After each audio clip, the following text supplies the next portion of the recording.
자초되는 상황은 발생하지 않을 거라고 생각하고, 그런 일이 발생하려면 진짜 저를 밟고 가셔야 될 거라고.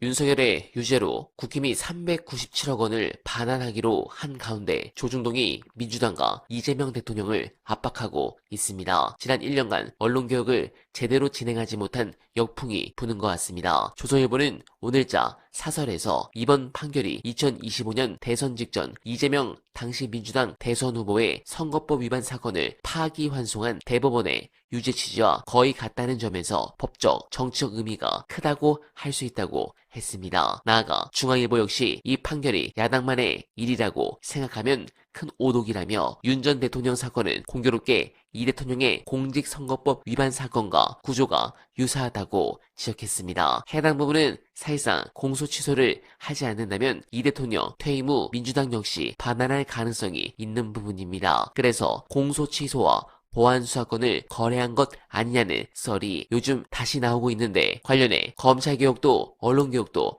결국 제대로 하지 못한 결정적 이유 보시고 이어가 보겠습니다. 최근에 언론 보도의 흐름도 그런데, 보안 수사권이 폐지되면 정말 막 큰일 나는 것처럼 위험을 과대 포장하는 언론 보도들이 좀 이어지고 있어요. 이게 4년 전에 검찰개혁할 때랑 비슷한 흐름입니다. 4년 전에 검찰개혁할 때도 6대 범죄를 완전히 없애거나 아니면 2대 범죄만 남겨놔도 뭐 거하기 판을 치고 대한민국이 악의 소굴로 들어가서 정말 난리가 날 것처럼 언론이 정말 대서특필 해줬거든요. 하지만 결론은 어떻습니까? 막상 뚜껑 열어보니까 진짜 거하긴 김건희 봐주고 있었고, 검사들이 자기네 식구라고 해서 김건희 봐주고 있었고, 검사들이 그 조금 남은 수사권 가지고 크게 부풀려서 시행령으로 악용하면서 야당 탄압에만 올인했지 않습니까? 그래서 실제로 지금 언론에 굉장히 많은 위기감을 조성하는 것들이 과대포장됐고, 그것 역시 검찰발 잘못된 프레임에 지금 같이 움직이는 것 아닐까라는 의구심이 듭니다. 권력이 집중되면 반드시 부패하는데, 그 부패한 권력이 우리 사회의 정의를 다루는 기관이라고 하면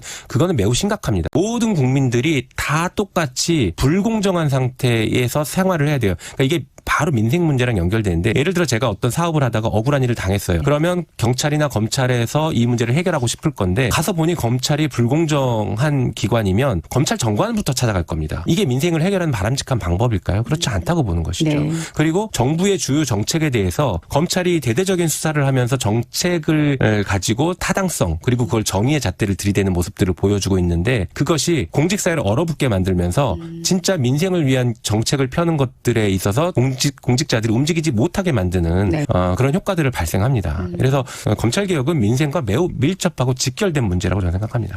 그래서 검찰개혁이 흔들리거나 좌초되는 상황은 발생하지 않을 거라고 생각하고, 그런 일이 발생하려면 진짜 저를 밟고 가셔야 될 거라고 저는 자신 있게 말씀드릴 수 있습니다. 네, 공감합니다. 경찰을 어떻게 믿냐? 국진 및 개고기당 지지층은 물론 친석계 지지층까지 같은 발언을 하고 있습니다. 솔직히 경찰을 믿어서 검찰개혁을 하는 게 아니지 않습니까? 검찰을 믿지 못하듯이 경찰도 믿을 수 없습니다. 그러니 제대로 통제를 해야 합니다. 검찰이 지난 윤석열 정부 시절 벌였던 온갖 정치보복, 수사와 조작 기소, 제 식구 봐주기 등에 대해 사과한 적 있습니까? 저는 보지 못했습니다. 증거가 명백한데도 뻔뻔하게 부인하고 대들고 노려보지 않았습니까? 이유는 간단합니다. 사람을 살리고 죽일 수 있는 권한을 가진 최고 권력 집단이기 때문입니다. 검찰 권력 집중을 방치한 결과 내란 사태를 맞았습니다. 어떻게든 이 개혁을 성공시켜야 하지 않겠습니까? 여러분들은 어떻게 생각하십니까? 소중한 의견 댓글로